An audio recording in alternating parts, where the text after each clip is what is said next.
when you see that Americans still prefer to buy a combustion engine vehicle and feel more comfortable with that, that's going to tell you that moving electrified, fully electric, fully battery electric vehicles into our market is going to be tough, right? Yeah. Yeah. So, We're a so petroleum-based people have a society. lot of things on their minds when it comes to what they choose, and again, the question is, what is it really going to cost, and what is the total burden that these put on people and on power systems and other things, and do we really understand that? So I think we're going to have a little bit of a shakeout, in terms We're already of seeing it. Yeah. what people thought was going to be the answer, let's say, or what we were going to pursue as a country.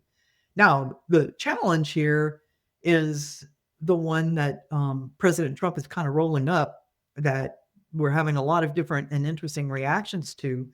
Um, he wants us to, as a nation, to position strongly around the thing that we have a lot of, which is hydrocarbons, and the industry that supports all that, right? Our domestic businesses. Um, People want to do that without crashing the price. So he's got industry support so long as everybody can do it profitably, right? Yeah. Which We means all would still be landmen tomorrow, yeah, but that means a pretty big conversation about how we do things, what it takes to actually run the oil and gas businesses every day. What you have to and to have in keep it stable. inventory, drilling locations, prospective areas, minerals leasing, in places, so that you can start to harvest that. Rights of way for pipelines, acreage for facilities, all of that kind of thing. So you can't not do that. You can't move away from the thing that everybody thought was going to be, the answer, and that turned out not to be so much the answer, because it's really way more complicated than anybody was thinking about. But suddenly just jump back to the stuff that without really making sure that you are doing what you need to do, right? For Yeah. all of the businesses that So I would say that politically, what's happening right now in the flurry of executive orders, the things that are going on as the administration settles in, they're trying to execute fast, on a lot of things. We can all see that. The trick in all of this is to make sure that we are really building, and keeping our domestic oil and gas businesses sustainable, because we're going to Yeah. be needing them for a long time. So I think there's a lot of people coming into the administration that get that, but making sure that the voters understand it, that the industry is with you, that when you're rolling things out, you're rolling them out the right way, and sending people out into the field to do the right things, all that kind of stuff, while you kind of step back on the energy transition, the green energy kit, so to speak, and make sure that that's better situated than it was before. That you really are, pursuing it the right way. Yeah. Yeah. I think that, as an industry, we all recognize, I mean, as landmen do land work, right? Yep. Whether it's an alternatives project or, a geothermal project, which I think is going to have some traction under this administration, Mm-hmm. or a traditional oil and gas job. We want to stay busy. We want to stay working. We want a stable environment.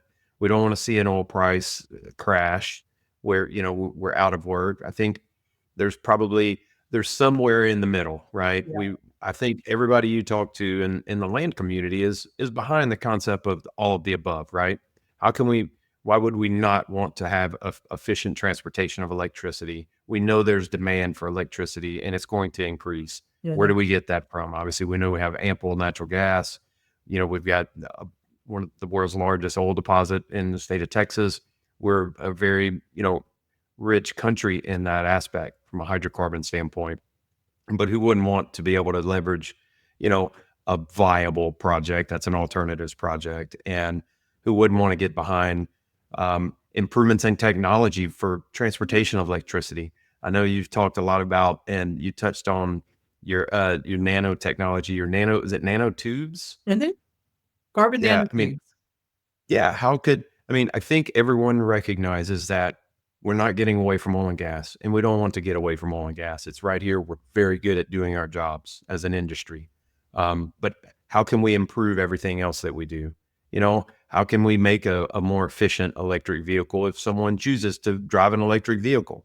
You Mhm. know, and how can we apply technology? And I think a good shift in focus on some of these projects that make sense, that we can apply our expertise as an industry Mhm. to. Why not? We're the best in the world at what we do. How can we take what we do well already and apply it to some of these alternative energy sources, and better our society and provide us with hopefully cleaner and more ample energy for the next 100 years or 200 years. Mhm. um, I think some governed, approach to this, more analytical, really look at what we can do better and apply what we've learned is the approach that I think we all want to see. Well, Um, and that's what we are actually hoping will happen, but, we all have to keep saying it so that, all the folks inside the Beltway hear us, right? I mean, that's the trick in that's all all of right. this. Just to, quickly on some things that you said. So, um, materials science, materials improvements can solve a lot of the problems that we have. So, in addition to being, hugely interesting potential carriers of electricity, carbon nanotube fibers can also help extend the life of, say, wind turbine blades, which are traditional thermoplastics right now. So one of there's a huge benefit if you kind of just think this through logically.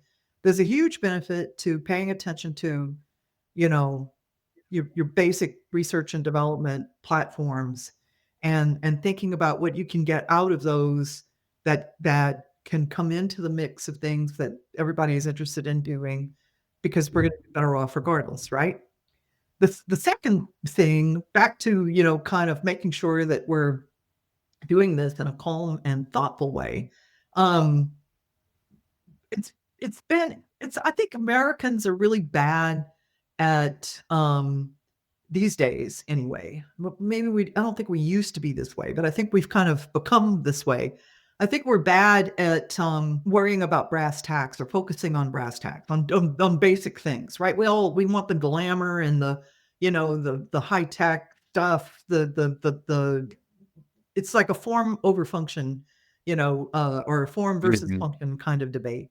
And I think that there are certain things that we need to settle before we move on when it comes to what we do with electricity, and that's the grid itself. So there's been a wake up call on that front, and a lot of people are 100%. starting to say that we have to figure this out.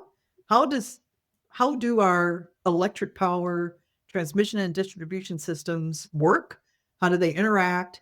How do we what is it going to take to improve them, expand them, make them resilient, all of that so that we can do all the things we're talking about doing, everything from recharging electric vehicles to dealing with intermittent, power generated by resources like wind and solar. And so, this has been a horse and cart problem from the beginning. We're promoting The very stuff beginning. like electric vehicles. We're promoting, technologies like wind and solar without thinking about the backbone, the grids themselves that all these things are contingent on. So I can see this everywhere, not just in the United States, but in other countries as well. A realization that this if we're going to use electricity, and it's going to We gotta have become the our infrastructure. staple going forward, then we really have to think about how it works and how we fix it.